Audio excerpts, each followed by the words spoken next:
Hello, everybody. Thank you for downloading episode 27 of We Got This with Mark and Hal. Two very quick things before we get to the episode. Number one, Mark and I are going to be at Dragon Con starting on Friday. We'll be there all the way through the entire con. And if you want a full schedule of where you can find us while we're there, you can go to our Facebook page, facebook.com/We Got This Podcast. And you can find all the information there, but we are doing a live recording with our friends Frank Conniff, Trace Ballou, and Bill Corbett. We're going to be discussing which is the best classic movie monster of all time, so that should be a lot of fun. Also, our New York Super Week show is live, and you can buy tickets right now. It's going to be Sunday, October 11th at Urbo in Times Square at 8 o'clock. It's going to be a great time. We have an awesome opening act. It's Carter Parton Rogers of Hey Hear Me Now. And if you want tickets and information, just go to NewYorkSuperWeek.com. You can get all the information you need right there. And now, without any further ado, episode 27 of We Got This. Hello, I'm Hal Lublin. And I'm Mark Gagliardi. Since the dawn of humanity, one issue has gone unsettled. With the fate of the world in the balance, we're here to settle, once and for all, Best Disney Princess. That's right. Don't worry, everyone. We got this. Podcast should have a theme song. Podcast should not have a theme song. Yes, they should. No, they shouldn't. They sound good. Yeah, but people are just going to skip past it.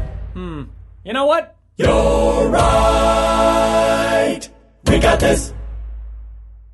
Hello, everybody. Hey, what's up, guys? We're jumping into, this is part 3 We've done a lot of Disney of late. of a trilogy. So it began with Best Pixar Film. Mm-hmm. Then we did Best Disney Ride. Yes. And then today we are doing Best Disney Princess. Yes. Yeah. And we brought in guests. We bring in guests for all of our Disney. I feel like Disney is something that's too big for us to handle on our own. Yeah. And it also allows us to pass the blame onto somebody else if people don't agree with the decision. Because Disney fans can get really intense about the things that they're excited about and the things that they believe. They get very upset and very fiery, and that's why to offset that, we have brought in the strong women in our lives. So I'll introduce my wife, Jennifer Marie Kelley Lublin. Hi, I'm Jen. Oh, you just introduced yourself so adorably to the masses that listen. And I will introduce my girlfriend, the lovely Miss Juliana Ashley Hansen. Hi, everyone. And they are here today to talk about Disney princesses because this is an area of expertise for both of them. If you would like to give us your bona fides, give us your CV on why. I mean, you're both Disney fans. Yes. Mm-hmm. Of course. Yeah. Yes, huge. Fans since childhood. I mean, I was raised watching all the films and, knew all the words to all the songs and dressed up as all the princesses every Halloween. Not all of them, each Halloween. Sure. One a year. Sure, there's a dozen of them, so I'm guessing from like age 7 until you were 21. But you weren't like Cher doing multiple costume changes every single... Or Whoopi Goldberg hosting the Oscars. You come back to each block gets, this is my Cinderella block. Hey, if I thought I could have gotten away with that every day at school. And Jen, you grew up in Florida, very close to Disney World, and have done a lot of Disney time. Yes, that was often a vacation with the family, was going to Disney World and listening to y'all talk about as a little girl what we loved. The thing that flashed into my mind was the little, I don't know if you had these, Juliana, but the little plastic shoes that were they had a little 2-inch heel and they were made of plastic and they had like the Disney princess sticker on. And like feathers on top. I totally had those. They were usually sparkly. What girl didn't? I'd like to ask. And you just clip up around the house. Yeah. They never fit your feet. They were always way too big. Now, were these only for the house? These were house shoes or these were... Well, I mean... Dress up. It was like playing dress up. My mother would not have let me out of the house in them. Let's just say No, you would have looked like a tiny Disney prostitute. Yes. Grant your wish for $1. Grant your wish for $1. A dream is a wish your heart makes. Let me be part of your world. Oh, there it is. Thank you. Now, the other interesting thing is, Juliana, you are now Jasmine at Disneyland in the Aladdin stage show. Yes. So, okay. not only did I love Disney as a kid, but when I was like 6, I started doing some voiceover stuff with them. Yep. I got to sing with Tom Bosley on a radio thing, who is Belle's Happy father. Days, Tom Bosley? Yes, but Belle's father in Beauty and the Beast on right, I've Broadway. heard that. Okay. So for the Disney nerd in me, that was super cool. And then also, I sang in the studio on Pocahontas, and I got to work with Alan Menken and Stephen Schwartz. It was a song that was ultimately cut from the film. It was this big, like, Pocahontas wedding number. It was very cool. And I've got, like, original sheet music from that day signed by Stephen and Alan, which is super neat. And I got to watch Judy Kuhn record Colors of the Wind. So it was inevitable, that I would grow up and, yes, be a princess at the... Now, Jennifer, this is interesting. And we were talking about this. A lot of people don't know this. When you first lived in LA, you did children's parties and you dressed up as a succession of princesses, but they were not you would come in dressed, but the company could never say exactly who you were. Is that right? Yes, that's right. When I first moved to Los Angeles, I would perform at children's birthday parties as princesses. And we had to be called princesses because it wasn't a company that was with Disney. And if you look online at most children's entertainment companies, they call them princesses, but I would show up in a blue dress with blonde hair, and because the little girl loves Cinderella. Or I'd show up in a red dress with yellow and blue on it with a dark wig, and I'd be Snow White. But I was a princess. Did you have names for them? They would just call us princess, but we knew that we were supposed to be Snow White, so you would read the story and you would tell stories and you'd have to try to talk in their voice. Now, here's my question is, when you were Sleeping Beauty, would you just show up and fall asleep on their couch? Because that's a sweet gig for a birthday party. That's the greatest gig ever. I loved entertaining at the parties because I was entertaining for children, but the behind the scenes part of it was a little bit sad, and it wasn't really the dream that I had for myself to play a princess. Playing the princess with the blue dress and the blonde wig that 10 other people wore this week because it's dirty, and I had to pull it out of my trunk and wear it. I thought she had glass slippers. Yeah. Why is she wearing Keds? Oh, yeah, exactly. And that kind of thing would happen because inevitably the person that packed my costume would pack the wrong pieces, and I'd show up kind of a mismatch. Oh, no. It was humiliating and embarrassing sometimes, but the 3-year-olds wouldn't know, so that was what was important. But all this to say that was what I got to do. But growing up as a little girl, I know I was born way before you, Juliana. Oh, I doubt it. But well, a little bit. Oh, you guys gonna sit and do this girl thing the whole episode? I was born before her a few years, so to say this so that I'm saying that she wasn't Jasmine on the stage when I was a little girl, but when I would go to Disney World and see the princesses singing and in the shows at Disney, I wanted to be them. So as close as I ever got was being a dirty. You were Cinderella-ish. Yeah. Exactly. So you're like living out one of my dream jobs. I just think it's awesome and cool. And yeah. Well, I think you did a great job as Cinderella. Yeah. Everybody loved it. Exactly. And Bill from Beauty and the Beast. Yes. Bill. Hey, it's Bill. I'm also a plumber. I read a lot, and I'm really good with the U-bend under a kitchen sink. Oh, I figure out what's wrong with your sink. There may be something there that wasn't there before. This topic, by the way, was suggested by Evil Scotsman 1974, who is a Swagbucks user and is on the Swagbucks blog and always comments when they post about our episodes. So let's dive in.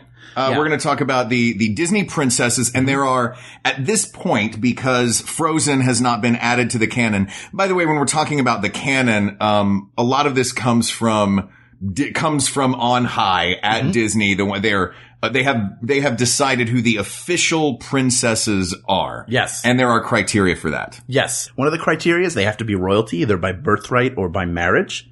They have to appear in an animated film that is theatrically released and not a sequel.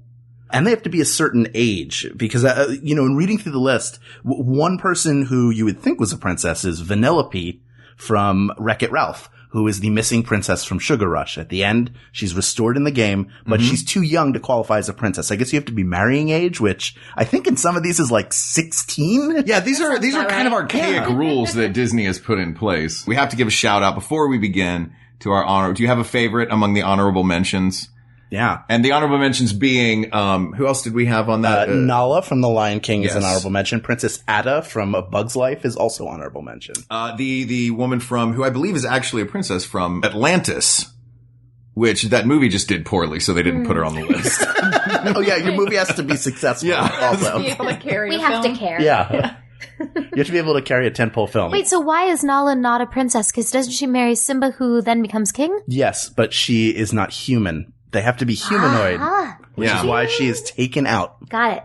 And I guess, and all of this came up in 2006 when they were creating this marketing campaign of the Disney princesses, like Yes. the lunchboxes. We're going to group all of these characters together. These are our princesses, and we're going to give the public this version, which I find amusing that Merida made it into that list when that movie came out in 2012, because the last thing Merida would have wanted would be to be on that list of Disney princesses. Absolutely. No, put the pretty dress on the redhead. The other one who was a princess and is not a princess anymore was Tinkerbell, who I believe is a fairy princess. And I think the reasoning for that, from what I understand, is they pulled her out to spin her off into the fairies franchises. So she's now a fairy / heroine in that world, but she was one of the original sort of branded princesses. Right. So who do you guys like? What female characters are you drawn to outside of sort of the core princesses? Well, of the ones you mentioned, Princess Leia, is she in the Yeah, she's card a heroine. okay. I love her, and she's one of the ones I dressed up for as Halloween when I was like 10. Did you do side buns? Oh, yes, because I had long hair to like my waist. Ooh, nice. So, and my mom would do our hair real fancy, so I had the side bun. You didn't do the lazy earmuffs version, because, come on. It's my actual hair. Good job. I also dressed up as Leia, but I was about 22. Was it Slave Leia for a party? No, you know what? I didn't go slave Leia route. I went for you. traditional. You know what? I went movie poster Leia Nice. with that cool sexy white dress that has like the slit up the side. Sure. And like the turtleneck kind of thing? Yeah, but I didn't do turtleneck because Okay. they don't look good on me. Sure. You want to do at least, you want to do sexy Leia, but Sexy not Leia, too sexy. but not slave Leia, not so obvious. If the other girl at the party is doing sexy construction worker, you can do minimally sexy Leia. Can I just say, when I was a kid, and I agree with this still, my favorite Leia outfit is her Hoth outfit, which is weird because she is the most, she's wearing like 900 layers Yeah. of clothing. But she looks like a Bond girl. She looks like a Bond girl. She's got like the pillow jacket and the white pants and stuff. I just think it's a really nice outfit. And I think It's a smart look. I'm pretty sure that's pretty close to what I had as a child because it was the most conservative look, because it was for a 10-year-old. It was meant to be, I wasn't remember it? like a linen white like pants and long sleeve jacket thing. And I think she had ski goggles. Ski goggles. I didn't have anything over my face. I had more like the little like band that would be sparkly like a crown or something. Right. Like And a tiara. Yeah, You're like, yeah. because I'm still Princess Leia. Exactly. I'm also partial to Miss Piggy. Just because she's so outrageous. And she definitely wins in the confidence department. Oh, yeah. And I think that's an important, quality to have in life. She's a good example of that for women everywhere. Yes. Yeah, I feel like she really is a great role model. Yeah. Like, all joking aside, Miss Piggy's a great role model. Very Totally confident. agree. Yeah. So why don't we outline who the 11 princesses are? There's Snow White, Cinderella, Sleeping Beauty, aka Aurora, Ariel, the Little Mermaid, Belle from Beauty and the Beast, Jasmine from Aladdin, Pocahontas from the self-same film. There is Mulan, who is the only princess in this list who's not royalty and does not become royalty at any point. But I think she embodies such a strong spirit that they added her. And plus the film was very successful. Which kind of seems wrong to me that Mulan would be included in this. That they're like, oh, well, yeah, that girl, yeah, she's real strong. Let's call her princess. Then there's Tiana from The Princess and the Frog, Rapunzel from Tangled, and then the most recent was Merida from Brave in 2012. So on this list, ladies, let me ask you, is there anybody who you would eliminate right away? The only one that I would lean towards at all would be Snow White. Really? Even though Getting she's rid of Snow White. original, which Yeah. I respect her for that. Yes. But I don't see any strength in her. She sings about wanting her true love to find her and like whisk her away to their castle, his castle. And then she eats a poison apple and falls asleep and has to be rescued by 7 little men. I mean, she does do housework for those guys and like cook for them and stuff and provide companionship and like feminine touch to their like messy house. Right. But that to me isn't really strength. I mean, that was an even exchange. They gave her shelter and protection. Yeah. So Snow White is really a film about the barter system. Sure. She's the original working girl. Yeah. I think I would add to that she's, look, there's an innocence to all of them. That innocence leads them astray at some point. But she gets fooled into eating an apple, and I think it's pretty apparent in that scene. Like, if somebody was like, here, eat this apple, eat the apple. I mean, eat the apple. Like, you'd probably be like, I shouldn't eat that apple. I probably shouldn't have this apple. This is after being fooled into the woods for her heart to be removed by the huntsman. Yeah, she does seem very reactionary. Everything is based on other people. Absolutely. Good word. It's, thank you. Yeah, her, yeah, like you said, her very first song at the wishing, I mean, she's at a wishing well, wishing for her man.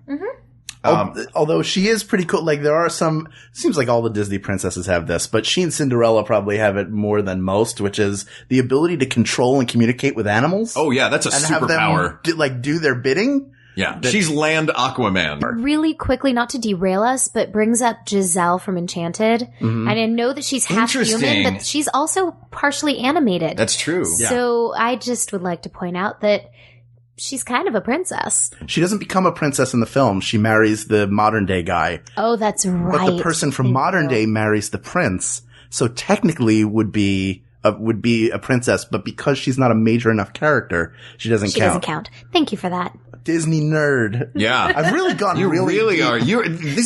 These used to be light and frivolous. I know. What happened? I know. We used to talk about hot dogs. Now we're going deep cuts on the anatomy of Enchanted. Now I'm wearing a Bionator and I have an inhaler with mouse ears on it. That's my life. That's my life. Hey now. man, I have from Juliana and I went to Disney World in December, and I still have the tiny shampoo and conditioner because they have the little mouse ears on the lids, and I haven't used them. I could just keep the bottles and keep refilling them with, shampoo and conditioner that I use. Yeah. Which would be Pert Plus in both bottles. Let me talk about one that I think we can also, for the same reasons, eliminate. Okay. Aurora from Sleeping Beauty. It's a wonderful film. It's a lot of fun. I love Maleficent. I love the fight of Prince Philip running through the briar patch at the end. But really, it's the Prince Philip movie. And actually, no, that's not fair. It's the three. It's Prince Philip and the fairies. What are their names? Flora, Fauna, and Merryweather. Thank you. Yeah, it's their movie, but Aurora doesn't really count. Again, everything's pretty reactionary with her. So I would agree. She does sleep a lot. She does. It's true. She spends a lot of time asleep. And also her fate is continually in somebody else's hands. She's cursed, so she has to touch the spinning wheel. So it becomes in the early part of her life, we got to keep her away from the spinning wheel, especially on her 16th birthday. Then it's somebody better come wake her up. It's got to be one dude who comes and gives her a kiss. I don't like that all of these that we keep talking about, like so far the two that we have talked about are, was back in the day at Disney, were they just obsessed with kissing? Well, they didn't. It's like, I guess they didn't write the stories. They also didn't know about sex until like the 70s. That was when everybody at Disney Animation found out about it. Yeah. That was when the rescuers were doing some terrible stuff to each other. Oh yeah. I think we could eliminate Sleeping Beauty. What about Cinderella? She's pretty resourceful. She's also like beaten down. And she is willing to be defiant. Yes. There is a willing defiance, in a lot of these. And I think she was the first one that had it. At the same time, she's also always 100% of the time kind. She complains to herself, but never to anyone else. And she never treats her stepsisters or her stepmother poorly, which is kind of a nice example to young girls, is that, you can't choose your circumstances and you can have wishes and dreams beyond them.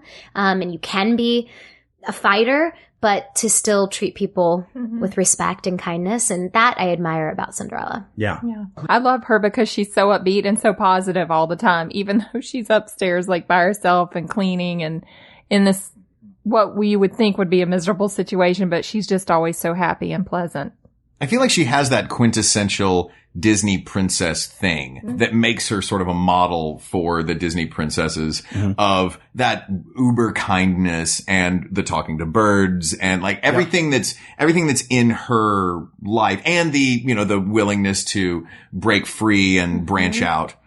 She still is, most everything is reactions to other people. And in the end, she doesn't save herself. It's a prince that comes in and saves her, but she is willing to come down the stairs and to come down the stairs, say that she's home and instead of staying shut up. How about we jump forward 30 years? Yes, to the Renaissance. It's called the Renaissance period. Is that what the Michael Eisner 89 to 2000, which began? I loved this period. If we could just talk about the movies for a moment. I loved this period of Disney movies. I knew that something special was starting when I first saw The Little Mermaid, and I was like, oh, this, and then their run was just Little Mermaid, and then after that it was Lion King, Beauty and the Beast, then Aladdin, then Lion King, and then Hunchback. Dang, look at you knowing the order and everything. Yeah. Menken and Ashman in Beauty and the Beast and in Little Mermaid, I think are pretty flawless. Can we hit pause then again? An additional pause? How I mentioned this to you before we started. No, not on the recorder pause. I mean on the discussion of princesses and talk about the songs. The princesses have some amazing songs in their movies. From Snow White's I'm Wishing, Aurora had, what was Aurora's song? Once Upon a Dream. Which was based on the waltz, right? It was based on the actual, who wrote that? Gosh. This is embarrassing. He's no, it's so not. famous. None of us know. He's super famous. It's like Tchaikovsky or someone. Yeah, it is like Tchaikovsky. Okay. But if we're going down the line of songs, Cinderella would have A Dream is a Wish Your Heart Makes. Come on. Who's next? Ariel, Part of Your World. Beauty and the Beast. Now, this is interesting because Belle doesn't sing much in the film, but they wrote her a couple amazing songs for the Broadway musical. In the film, she sings the opening to the opening number. She sings just a little, and throughout she's sprinkled with little bits here There's and something there. sweet. And then she has a duet with the Beast. But other than that, she doesn't have a 12 o'clock number or anything that kind of is her I Want song. She's got a snippet of, may I sing?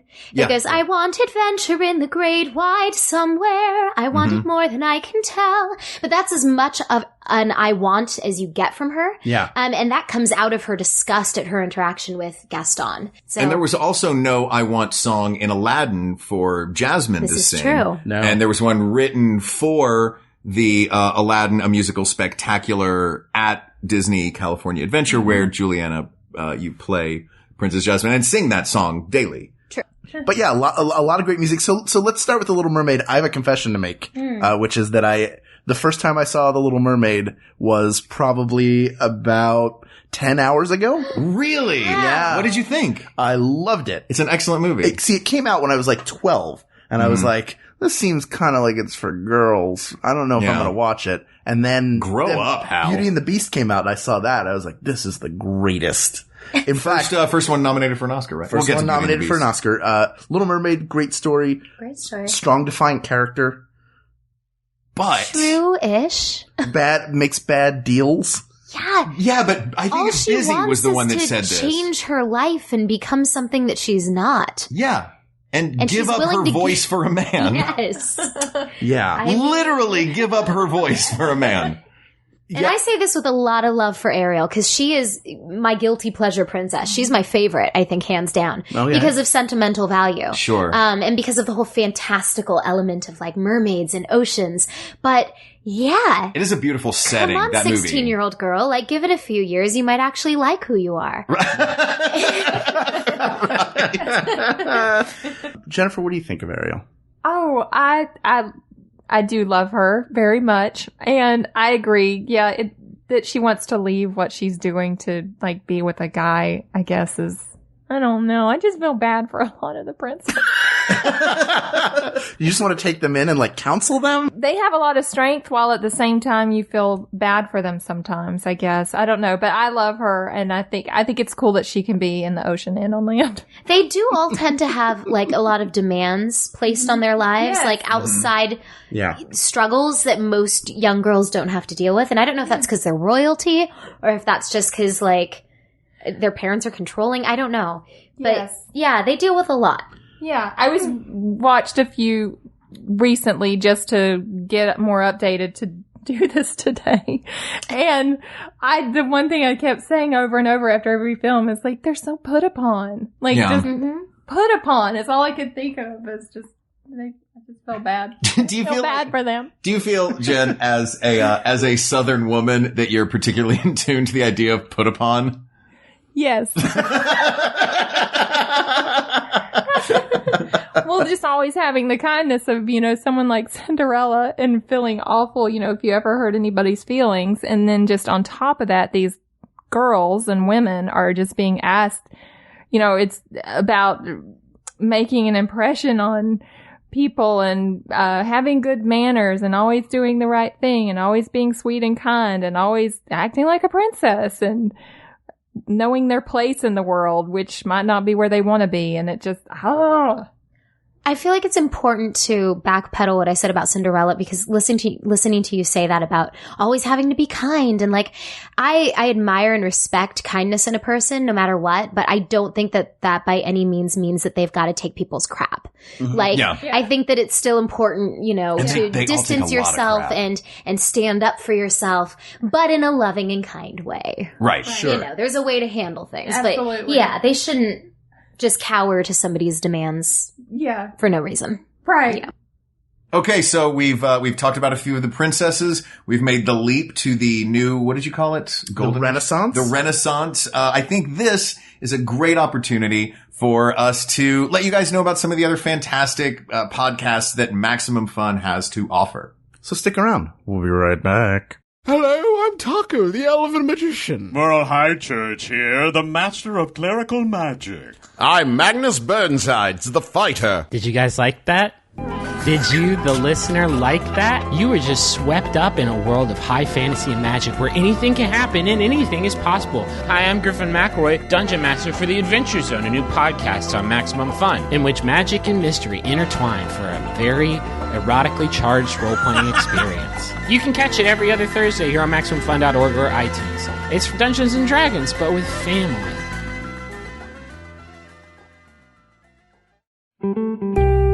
Welcome to Oh No, Ross and Carrie. Ross, Hi, Carrie. what do you think is creepier? Okay. You jump into a swimming pool. All of a sudden, the water goes away, and instead of water, there is the bones of your dead ancestors. Ew. Or our show. That's pretty tough because we visited a live exorcism. We joined the Ordo Templi Orientis, where we had to worship a naked lady. Oh, and we joined that Tony Alamo cult. They were scary. Super creepy. We joined the Aetheri Society. We tried penis enlargement, or at least I did. Oh boy, I tried breast enlargement. We have basically done every creepy, weird, fringe thing except for thousands more, which we will get to if you listen to our show. I'd still say the swimming pool with my ancestors' bones. Well, then I don't even know if people should listen. I guess they shouldn't. But if you want to, we're at Maximum Fun, and the show's called I Know Ross and Carrie. Welcome back, everybody. Don't those podcasts sound great? They do. I wish we could listen to them right now, but we have to finish recording this episode. This is dumb. I know. Maximum Fun really is like, I can't say it enough how excited I am to be with these guys. So let's keep moving through the Renaissance period. Let's go to Beauty and the Beast. 1991. Yeah, Belle is a great character. She loves books. She never really backs down off of her position, no matter what she's thrown in. She stands up to the Beast. Her initial fear that he's a monster, but then she very realizes, brave. Yeah, very headstrong. I'm gonna say Belle is Belle's gonna be tough to beat. Yes. Yeah. At this point, Belle is gonna be tough to beat. Yes. Because I feel like she embodies not only the strength that we're looking for, but also the princess elements. And she also is not afraid to be who she is. She likes herself, and even though people in town talk about her and whisper about her and gossip, she doesn't change who she is. No, She's she reads her confident in books. herself. Yeah. You have a story about Beauty and the Beast. That's right. I was 15 years old, like 15, 16, and my best friend and I, still my best friend to this day, we were playing street hockey out in front of his house. So had like the blades on and our hockey jerseys. We had gloves, sticks, like the whole works. We had a little net and we would like run plays and take turns playing goalie and stuff. And then we're done. We've been doing it for like an hour and a half. We're both sweaty. We're like, all right, what are we going to do now? And I don't remember who said what, but this was the exchange. It was, do you want to go have some milk and cookies and watch Beauty and the Beast on VHS? Yeah, I do want to do that. And we went down. Nobody judged anybody. We were like, this movie's really good. And we're enjoying some milk and cookies, which speaks to the power of Belle.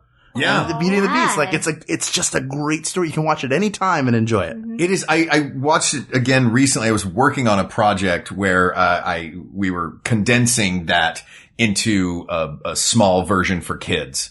And we watched the movie a couple of times and really analyzed it and studied it. So I'm partial to this movie. Mm-hmm. We did the same with Tangled. We did it for those two films. And this movie, I had forgotten how great it is. There's a reason it was the first one, not the first animated movie ever nominated for Best Picture. Right. And Belle, as the through line of this story, is such a great example of she's such a great main character, regardless of whether or not she's a princess. She's just an excellent main character for those reasons you were saying before, Juliana, that she knows who she is. She makes decisions. She's active through the whole thing. And ultimately falls in love with who she falls in love with for what's inside rather than what's outside. Right. Because Gaston would have been the easy choice, even though he's clearly a scuzzer. Did you guys know Gaston scuzzer? In high school? It feels like a type of guy.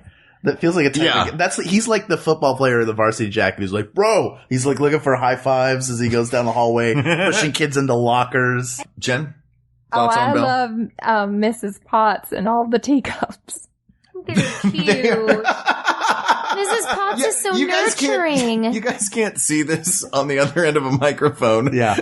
But Jen will make a great point and then we'll lean back and go, oh, you guys, I don't know.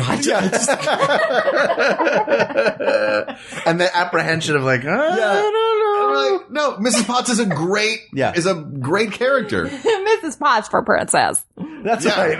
Mrs. Potts for president. Yeah. That'd make a great t-shirt. Yeah, Mrs. Potts for president. Mrs. Potts, Chip, 16. I wanted to always have a tea party with them. Like, be Belle's best friend and come over and, like, sing and have cookies. If you were drinking out of your teacup and it started talking to you, though. Yeah. That's true. That's why he's got a chip. Like, he's like, I sure do like having a drink in me. And then they drop, like, oh my God. If you're drinking out of your teacup and it starts talking to you, it's because you've been drinking mushroom tea.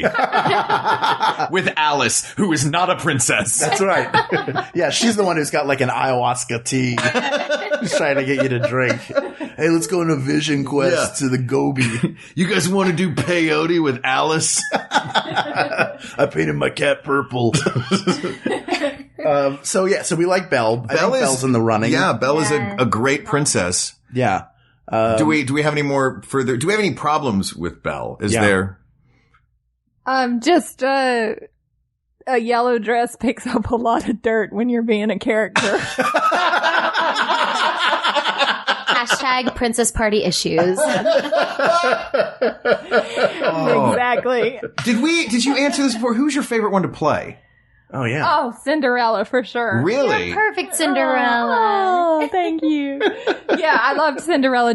I love the blue dress and I love just that everything was sweet and it's like the ultimate fairy tale. Mm-hmm. Yeah. They didn't make you clean the kitchen because you were Cinderella. No.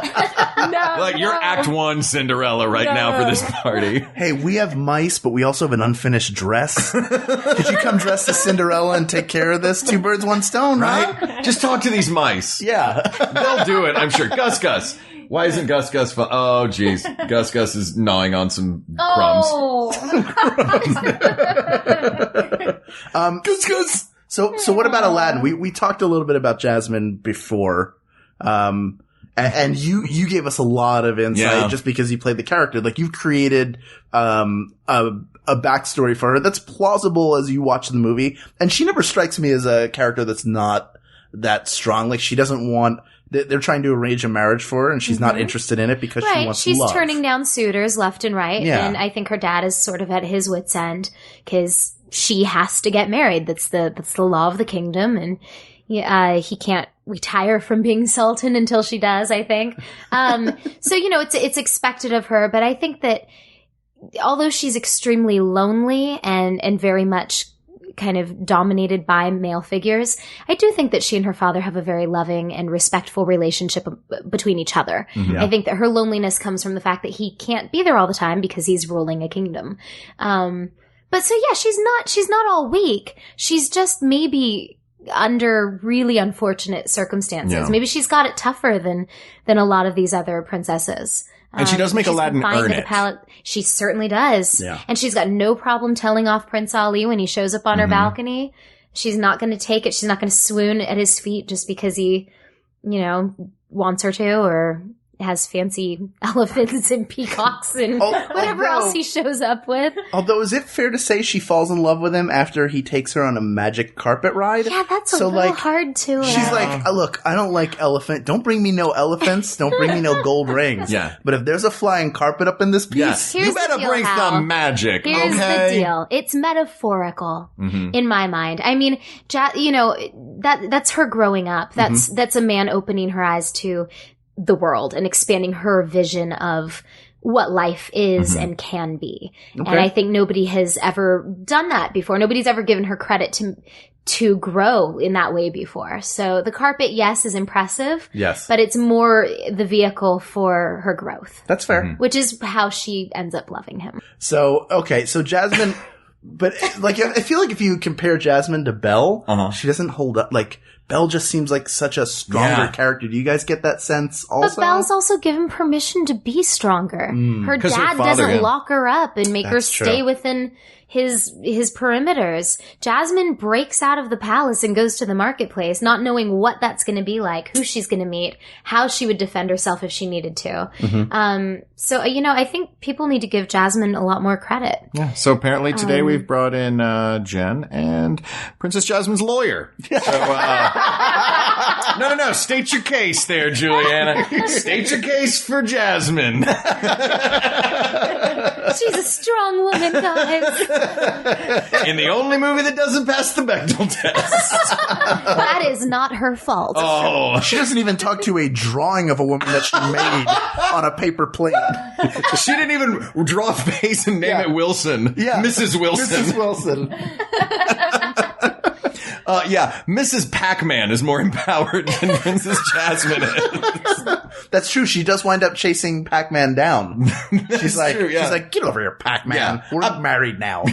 Gonna have Mitch Pac-Man Jr. and be an inferior game. That is a different episode. So after Aladdin comes Pocahontas. Yeah. Now I know that you worked on this film. I'm not as biased with Pocahontas. I do not care for this movie at all. This is the only Disney princess who is a real person. Right. That actually comes from history, and the end of this story is vastly different. Yeah. The real Pocahontas had a much darker end than Pocahontas did in this movie. But isn't that true of all the Brothers Grimm and the Hans Christian Andersen? I mean, if that's, you don't know the that's difference standard, between the Brothers Grimm and history, right? They both happened a long time ago, dude. I don't know what you're talking about. Oh, jeez. You know who's going to be mad about this? President Gingerbread Man. Not my president. Not my president. Thanks, Ginger Care. Yeah. Yeah, I went into the hospital for a broken leg. They just put some icing on it and said, you'll be fine. Thanks, Gingerbread Man president. So let's talk Pocahontas, though. Good music, though, in Pocahontas. Yeah, I was going to say, Hal, I would agree with you, with the exception of the music. Colors of the Wind. The music is awesome. Schwartz and Menken, I think this is their first Disney film together. And Schwartz was brought in because Howard Ashman passed away. Now, that in mind, is anybody here going to put up a fight to keep Pocahontas in the running for Best Princess? I mean, a lot of her stuff, again, it's about, she represents a different point of view, because I think she not only represents women, but she represents Native Americans and the environment and staying close to the land. And for that reason, I think she should she should get her due respect. I agree. She teaches these foreigners about, the power of the land. Yeah. Her stuff isn't specific to being a prince. I mean, marrying which man she wants to marry, love or with the village. That's part of it, but I feel like her biggest contribution is her environmental contribution. I would agree with that. Okay. That being said, we can probably eliminate her as she won't be Pocahontas. But I wanted to give her that respect. Okay. Yeah. Now here's the princess who's not a princess. Yes. Mulan. Not royalty at all, never marries into royalty. Yes. But she grows up in an oppressive society where women have zero value and zero say. Mm-hmm. And she proves everybody wrong and beats the men at their own game. She might be the bravest of all of them. She's fearless, Mulan, to go. And I mean, she's not fearless. Nobody is. She gives us glimpses into her, fear of what's to come when she makes the choice to join up in the army and pose as a man. But she never hesitates. She just goes full speed ahead when that idea comes to her. And I think that's really admirable. I don't remember who it was that said, but one of my favorite quotes about fear is, bravery isn't not being afraid. Bravery is being afraid, but doing it anyway. Right. Mm-hmm. And I love that. And I think Mulan embodies that. Absolutely. Yeah. Jennifer? She's super brave and wonderful, and I just watched this movie too. And you had a weekend, didn't you? I did. I watched a lot of them, and I just, yes, exactly, admired her for being just like this really strong woman and just completely surrounded by men. And just the whole movie, I just kept thinking about how dismissive they are of her. And even when she wins and helps and like saves the life of the big, saves lives and stuff, they still are like turn their nose up at her. It's just such an extreme dismissal of a woman that was very interesting to watch. But yeah, she was awesome. But that last moment though, when she finally is shown that respect in front of the entire army and they all bow to her, and that's a strong moment. It is tough though, because she is like, you're going to be a strong woman. First you have to make everyone think you're a man. It's the bosom buddies of the Disney movies. Sure, but that's also her willing to, I mean, she could have been put to death, like she's really risking everything. Right. But isn't it ultimately in a way to honor her father? Yes. So she's, it's also the power of family, but she sings that Reflections, which is a song all about her ancestors. Yeah, it's family. Family's family. It's honor. Yeah. It's not, she's not doing it for the love of a man. She's doing it for the honor of, and that her reasons are of all that we've seen so far are and love of a man in itself isn't a terrible thing. I mean, that's the other thing. People get down on Disney princesses for giving up things so that they can find their one true love or whatever. Mm-hmm. I think any time that you are selfless in your actions, whether it's for love of a man or love of a family member, it's a noble, beautiful thing. So there's that. That's a good point. Yeah.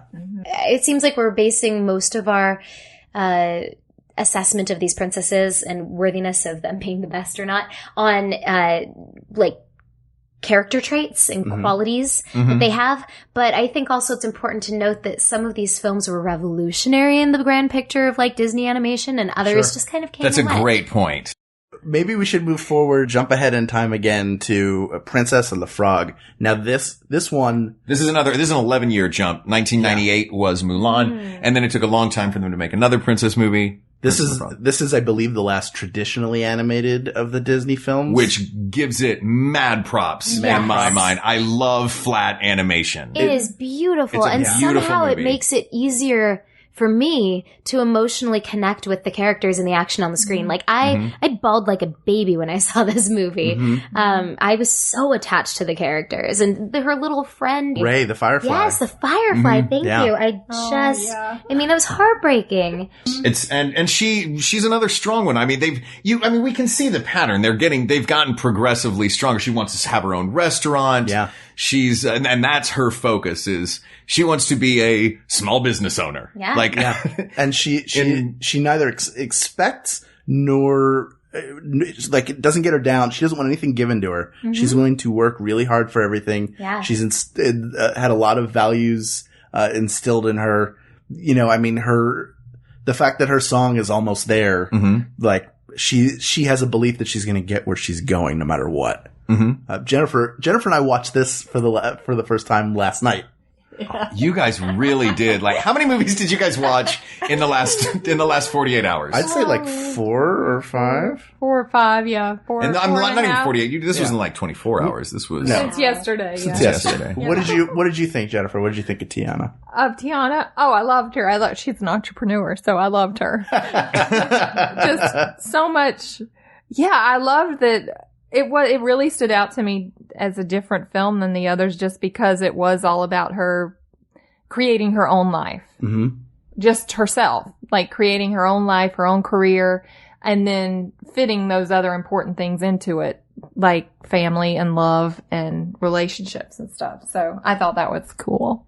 It's also a really relatable story because it's 20th century America. Yes. For us, it's relatable. Yeah. Right. Because, it's, you're seeing cars on the road and a girl working as a waitress in a restaurant. Like, this is real, this is real people. And also, we should point out, you were talking about important movies. Yeah. This is the first Black Princess. Yep. Which is a big deal for Disney. Step.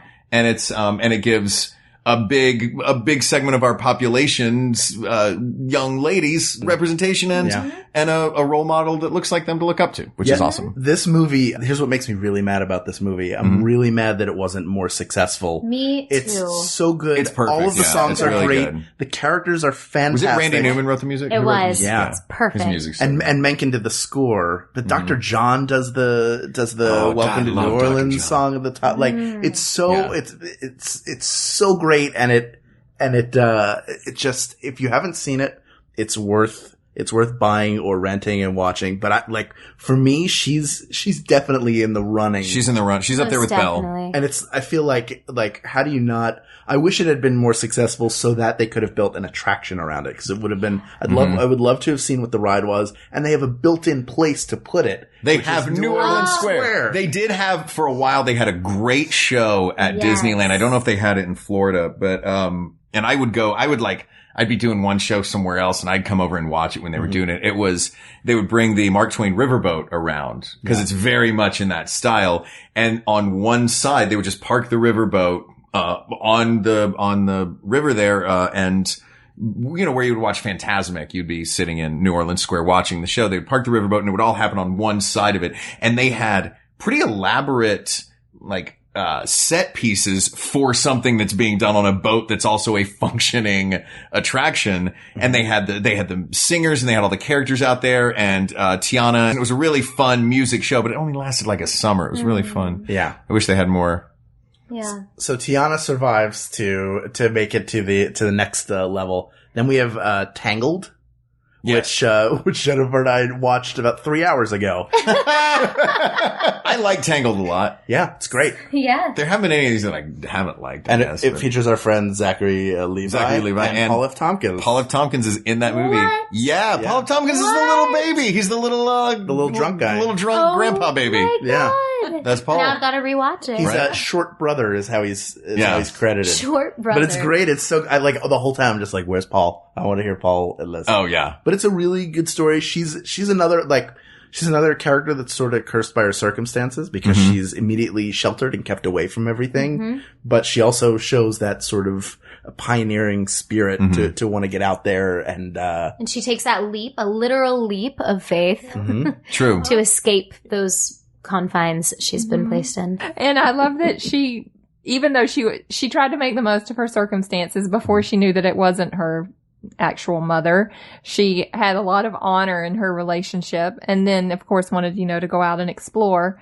And then once she did meet her man, she helped turn him into seeing the value more of relationships instead of material things. So it was fun to see him come around and then at the end of the movie almost sacrifice himself for her. So it wasn't like, I'm rescuing you to the tower. It was, he was willing to literally lay down his life for her. And also, I mean, if we're talking about Landmark, she's the first computer CGI, computer animated or digitally animated rather, princess.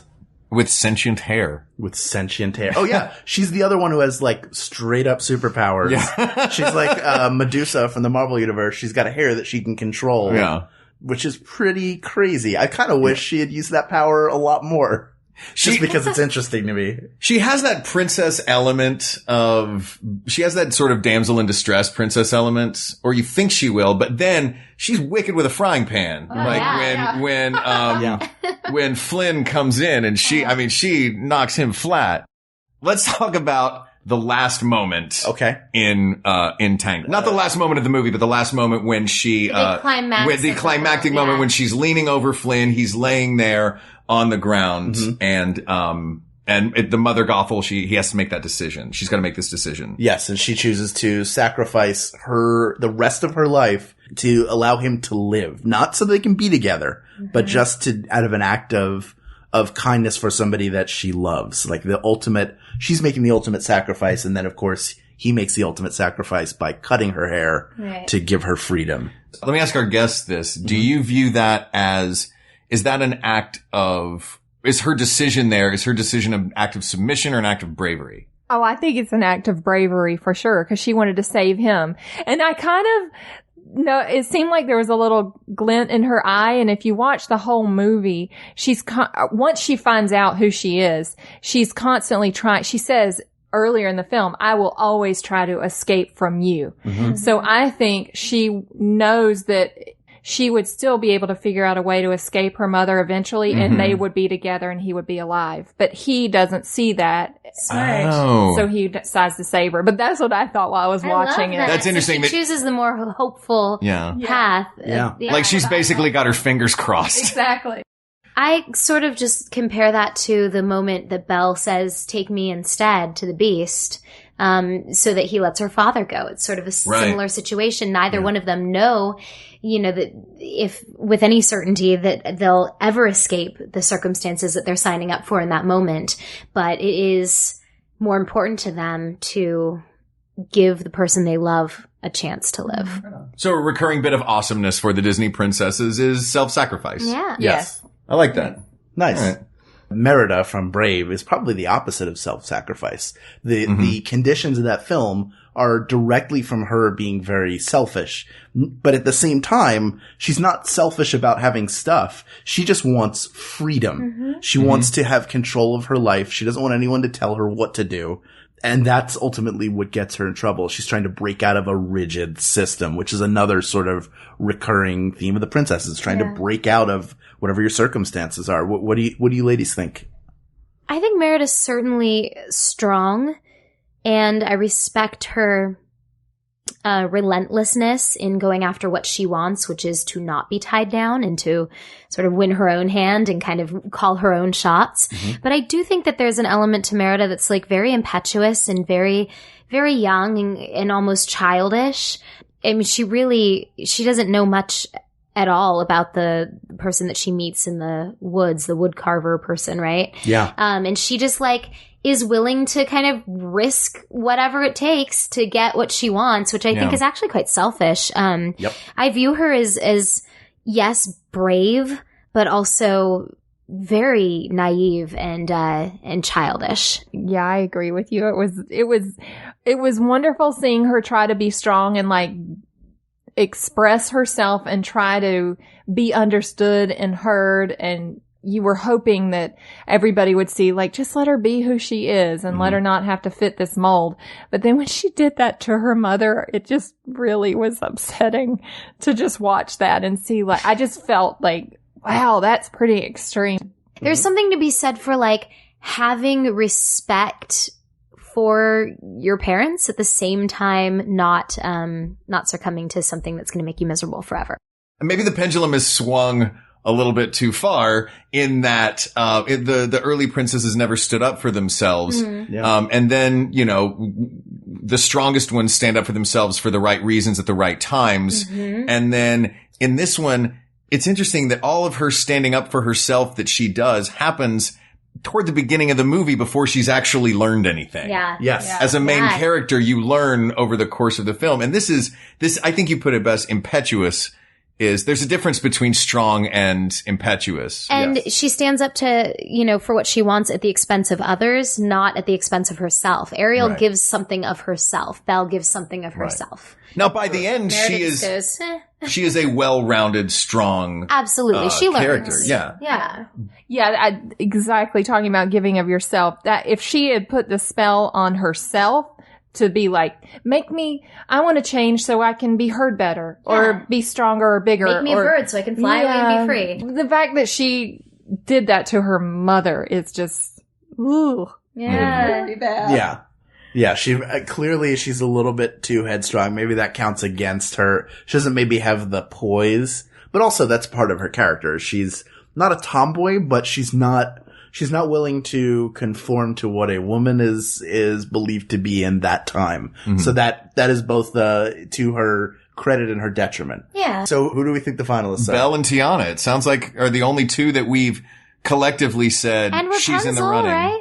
And Rapunzel's in there, but or is she not really? If she could personal be in the mix. opinion, she's certainly in the mix. But if it's hard because on the one sense we're sort of going, all right, what makes these characters really great women? Right. But maybe that's not the tack. Maybe it's what makes them the Disney princesses. Do they embody the magic and the hope and the wonder of Disney? In which case Cinderella is still in the mix. Yeah. Right. But then also if we're thinking which film had a significant impact on Disney animation as a whole. Mm-hmm. You know, were their films also significant, not just their characters, but sure. I mean, if we're considering that as well, then I guess it does narrow down to Tiana and Belle. If we're looking at all three of those things, like the most impact of a Disney film, the strongest woman, and the most embodying of the Disney enchanted magical idea. If we have a Venn diagram of those three, the only intersection of all three is Belle.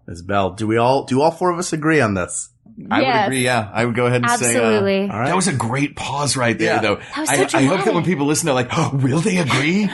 It's such a shame I'm going to edit it out. Guys, it's okay to love all the Disney princesses. They're magical and full of wonder. Mm-hmm. And you can meet all of them in Orlando or Anaheim or Tokyo or Paris. All over the world. And soon probably somewhere else. I think Hong Kong maybe they're building. There is Shanghai, Hong Kong. Shanghai's the newest one. Shanghai. Mm-hmm. But you're going to meet many princesses in your life. And they're all going to be wonderful and special women. But I want you to know, and I'm going to get very close to the mic so that you hear me, that none of them hold a candle to Belle.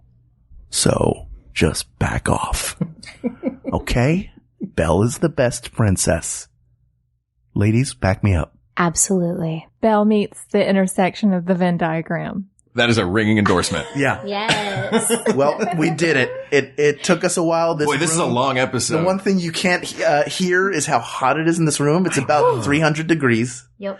But we do it for art. We suffer for our art. And we suffer because you have arguments you want us to settle for you, and we're happy to do it. Yes, this one is settled, but there are many more arguments out there. You have been sending them in, and we love you for it. So keep them coming. You can reach out to us on Twitter at WeGotThisTweets. You can email us at WeGotThisPodcast@gmail.com, or why not find us on Facebook at Facebook.com/We Got This Podcast. And as always, we would like to thank our amazing musicians, the two men who created the music here at the top, our score crafter, Jonathan Dinerstein, and our songster, Mike Furman, both brilliant, talented artists that we love and are proud to call our friends. And our other friend, Ken Plume, our third friend that we have in the world. That's it. Just 3 for us. That's it. He does all the mixing and mastering and levels our voices out so that we all sound like we're the same volume and nobody blows out your eardrums. Isn't that nice?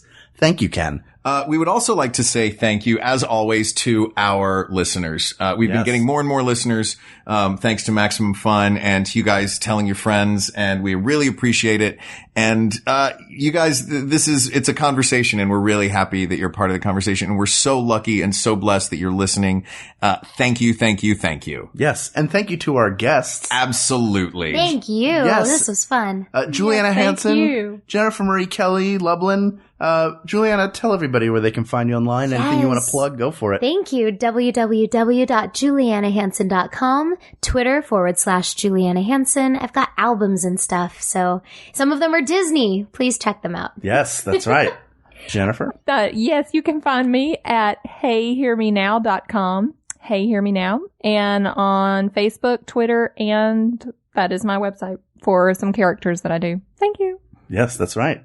And we are going to be doing a show in New York City with Jennifer Kelley Lublin. I'm sorry, not with Jen. We're going to be doing a show with Carter Parton Rogers. Yes. One of my favorite comedy country music acts. That's right. And we're going to get to play with her in New York City at Urbo. Yes, as part of New York Super Week, there will be information all over the place. You can check MaximumFun.org and see the show listed there, and you'll even be able to buy tickets there. So thank you so much, Juliana, Jen. We love you both so very much. Yes, we do. Aw, Each of us has our favorites, of course. That's Clearly. But thank you for coming and doing this. We've been excited about this episode for a long time. Yes. For Hal Lublin, I'm Mark Gagliardi. For Mark Gagliardi, I'm Hal Lublin, and don't worry, everybody.